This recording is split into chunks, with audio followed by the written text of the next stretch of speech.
Bonjour chers frères et sœurs, je vous salue, vous qui aimez Dieu de tout votre cœur, qui avez confiance en Jésus-Christ, sa parole éternelle, par qui tout a été créé, en qui tout a été créé et pour qui tout a été créé. Alors je vais commencer une série de vidéos sur la personnalité de différents personnages bibliques. C'est important parce que cela permet de découvrir leurs qualités intrinsèques, mais aussi de voir leurs défauts. Parce qu'après tout, c'était des êtres humains. Vous voyez.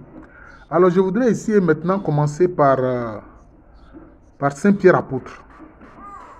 Ce qu'on constate chez Saint Pierre apôtre, l'une de ses grandes qualités, c'est sa spontanéité. Parce que son frère André a rencontré le Christ Jésus avant lui. C'est son frère André qui est venu lui dire: nous avons rencontré le Messie, c'est Jésus de Nazareth. Il n'a pas douté, il n'a pas contesté cela. Alors qu'on va voir que Nathanaël va avoir une autre attitude. Il a accepté. Il a accepté spontanément que Jésus-Christ de Nazareth soit le Messie. Et quand une nuit, ils sont revenus de la pêche et qu'ils n'ont rien pris, et que Jésus sur le rivage leur a dit: allez un peu à l'eau profonde et jetez le filet à droite. Qu'est-ce que Pierre a dit spontanément? Il dit: ah maître, nous avons peiné toute la nuit, nous n'avons pas eu de poisson, mais sur ta parole, je vais jeter le filet. Et il a obéi. Il a jeté le filet à droite de la barque. Et ils ont tellement pris de poissons qu'ils craignaient même que le filet se rompe. Ils ont dû appeler leurs collègues qui sont dans une autre barque pour venir les aider à tirer le poisson. Et qu'est-ce qu'il a dit? Il est tombé à genoux, il a dit: mais Seigneur, éloigne-toi de moi. Parce que moi, je suis un être humain pécheur. Je suis pécheur. Vous voyez? Il a été vraiment bouleversé par ce qui s'est passé. Il a dit immédiatement: Seigneur, éloigne-toi de moi. Parce que moi, je pêche. Il ne dit pas que... c'est vrai, il est pécheur. Mais il dit qu'il pêche, c'est-à-dire qu'il commet des péchés.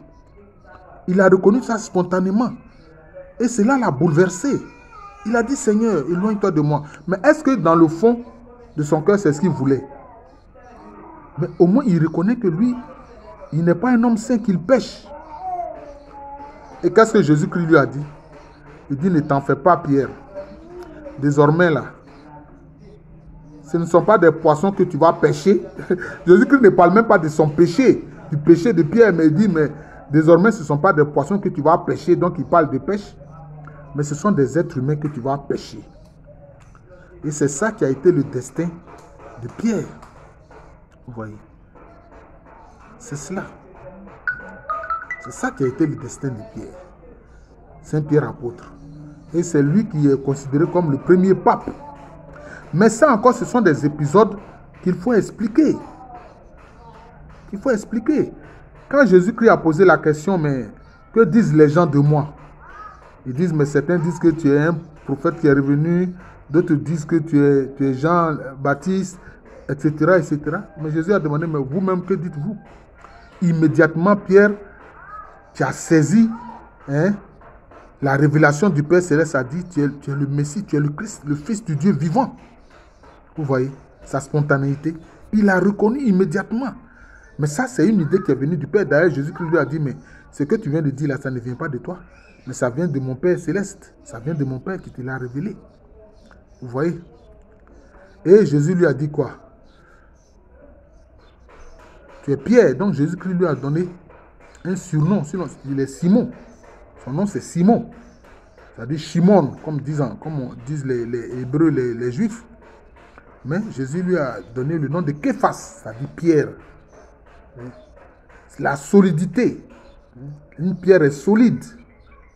Une pierre est solide, en principe. Vous voyez. Mais encore, quand Jésus a commencé à parler librement de sa passion, de sa mort, etc., comment il va souffrir de la main des religieux, etc., des grands prêtres, etc., encore spontanément, mais il a commis une erreur en disant, ah non, Seigneur, ne dis pas cela, cela ne t'arriverait pas. Pourquoi tu dis ça? Il ne faut pas dire ça. Hein? C'est comme si tu attires des malheurs sur toi. Mais qu'est-ce que Jésus lui a dit? Arrête de moi, Satan. Tes idées ne sont pas des idées qui viennent de Dieu, mais qui viennent des hommes. Tes idées ne sont pas des idées de Dieu. Il s'est soumis à ce que Jésus a dit. Il n'a plus rien dit. Quand Jésus lui a dit ça, il n'a plus rien dit. Encore, quand Jésus parlait de sa mort et de sa résurrection, hein, du fait qu'il va être abandonné par tout le monde, mais que son Père va rester à ses côtés, qu'est-ce qu'il a dit? Il dit, mais moi je ne t'abandonnerai pas. Je vais rester toujours avec toi. La spontanéité de Pierre, la spontanéité de l'apôtre Pierre. Jésus lui a dit, mais le coq ne chantera pas 2 fois que tu m'auras renié 3 fois. Et malheureusement, pour Pierre, effectivement, c'est ce qui est arrivé. Il a renié le Christ à 3 reprises. Mais Jésus lui avait dit ça. Mais quand c'est arrivé, Jésus a simplement jeté un regard vers Pierre. Mais Pierre a pleuré amèrement. Il a regretté ce qui est arrivé. C'est ça Pierre. Il est spontané. Et quand il regrette sincèrement. Il a pleuré amèrement d'avoir renié son maître. Voilà. Chose que son maître avait prévue et qui s'est réalisée. Il a renié Jésus à 3 reprises. Il dit non, je ne le connais pas. Non, je ne le connais pas. Je ne le connais pas. Oui. Oui, mais il a pleuré amèrement. C'est aussi cela. Mais on va voir un autre Pierre. Quand le Saint-Esprit va descendre à la Pentecôte, ce sera un autre Pierre. Maintenant, qui ne renie pas le Christ, qui proclame le Christ avec force et vigueur, qui a prêché quand ils sont sortis de la chambre haute après avoir reçu le Saint-Esprit. Pierre a prêché, a proclamé que Jésus est le Messie attendu, le Christ, celui qui pendant des siècles, les prophètes ont proclamé la venue. Et que ce jour-là, qu'est-ce qui s'est passé? Il y a eu près de 3000 convertis dans Jérusalem, de Juifs qui étaient venus de toutes les nations, puisque les Juifs sont à l'intérieur de plusieurs nations. C'est ce que Pierre a fait. Vous comprenez? Là encore, sa spontanéité. Quand il a eu cette vision d'animaux de toutes sortes, et puis il entend une voix qui lui dit, Pierre, tu et mange. Il dit, mais moi, je n'ai jamais mangé quelque chose d'impur. Le Seigneur lui dit, mais qui te permet de proclamer impur ce que moi j'ai décidé que c'est pur? Vous voyez? Et puis, il y a des gens qui sont venus frapper à la porte, mais le Saint-Esprit lui avait dit, ces gens qui arrivent là, suis-les sans crainte. Spontanément, il a obéi, obéi à la voix du Saint-Esprit. Mais là, c'était un autre Pierre. Hein? C'est un Pierre rempli du Saint-Esprit. Vous voyez? Et puis, immédiatement, il les a suivis. Ils sont allés dans la maison de Corneille, le centurion, le soldat romain, l'officier romain. Et quand il a commencé à leur parler, immédiatement, le Saint-Esprit est tombé sur eux. Vous voyez? Et lui-même, il a dit, mais il va parler à ses autres frères. Il leur a dit, mais est-ce que moi, je peux aller contre ce que le Seigneur a décidé? Ces gens-là qui ne sont pas juifs, qui sont des païens, ils ont reçu le Saint-Esprit comme nous-mêmes, nous l'avons reçu. Je ne peux pas aller contre la volonté de Dieu. Voilà Pierre. Voilà celui qui est le rocher sur lequel s'appuie l'Église catholique. Voilà Pierre, vous voyez. C'est cela. Pierre le spontané. Il est véridique dans son cœur. Et quand il est allé à Rome, en ce moment à Rome, il y avait une grande persécution contre les chrétiens, contre les disciples de Jésus. Et devant cette grande persécution, il fuyait, il a quitté la ville de Rome, il s'en allait, il fuyait. Et qu'est-ce qui s'est passé? En vision encore, il a vu le Seigneur Jésus-Christ. Il dit, mais Domine, quoi va dire, Seigneur, où vas-tu? Le Seigneur Jésus-Christ lui dit, je m'en vais à Rome pour me faire crucifier de nouveau. Alors Pierre le spontané, immédiatement il a compris qu'il devait retourner à Rome. À Rome. À Rome. Parce que le Seigneur avait dit de quel mort il mourrait pour glorifier le Seigneur. Il savait, il a compris. Et il est retourné à Rome. Et il a été crucifié. Et il s'est trouvé indigne d'être dans la même position que son Seigneur et Maître Jésus-Christ. Il a dit non, vous me crucifiez, mais je ne veux pas être dans la même position que mon Seigneur et mon Maître. Je suis indigne d'être dans la même position que lui. Les gens lui ont dit qu'à cela ne tienne, ils ont retourné sa tête en bas. Donc ses pieds étaient en haut, crucifié, ses pieds étaient en haut et puis sa tête était en bas. Si bien que la croix de Pierre est représentée avec la partie horizontale qui est beaucoup plus en bas.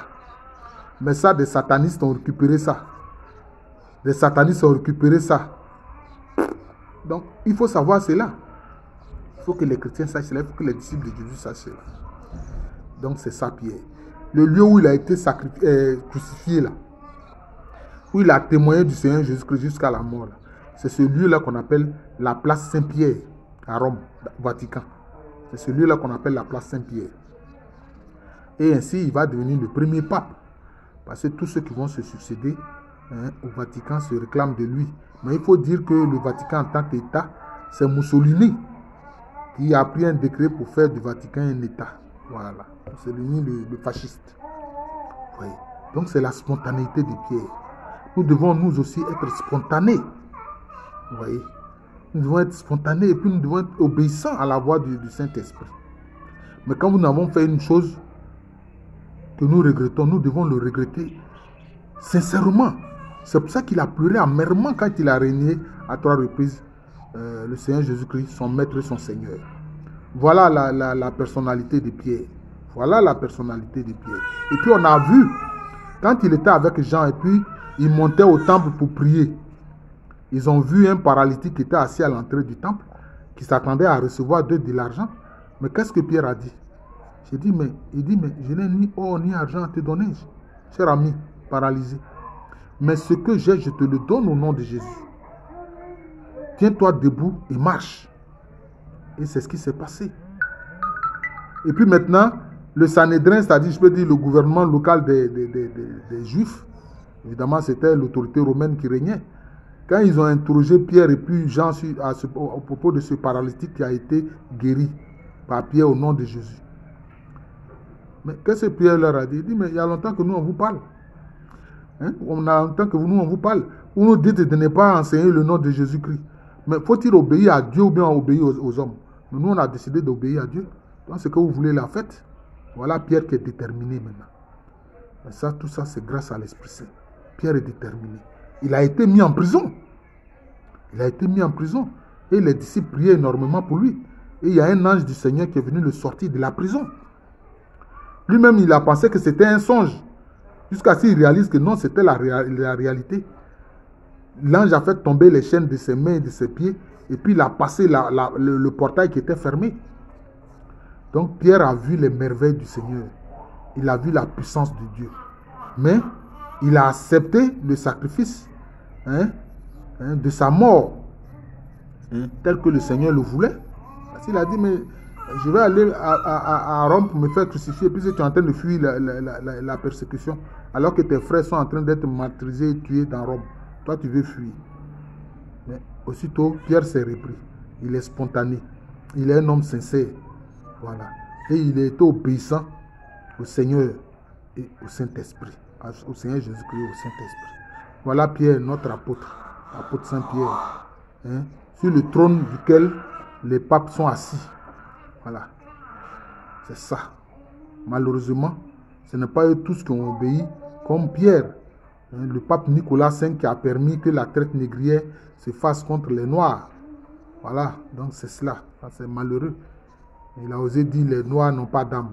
Comment toi, tu es héritier de l'apôtre Pierre, tu es sur son trône, et puis tu peux dire de telles énormités. Mais c'est ce que Nicolas V a fait, malheureusement. Voilà. Donc, frère, donc cette série de vidéos-là, que je vais commencer sur la personnalité des personnages bibliques, c'est important. C'est important. Chaque fois, nous allons voir leurs qualités, mais aussi leurs défauts. Parce que c'était avant tout des êtres humains. Voilà. Mais ils sont entrés plein pied dans la sainteté grâce au Saint-Esprit. Je vous remercie. Je suis le frère Jean de l'amour de Jésus. C'est mon nom spirituel. Et à l'état civil, je suis le professeur Alou Kwame Rémy. Je vous souhaite une très bonne journée.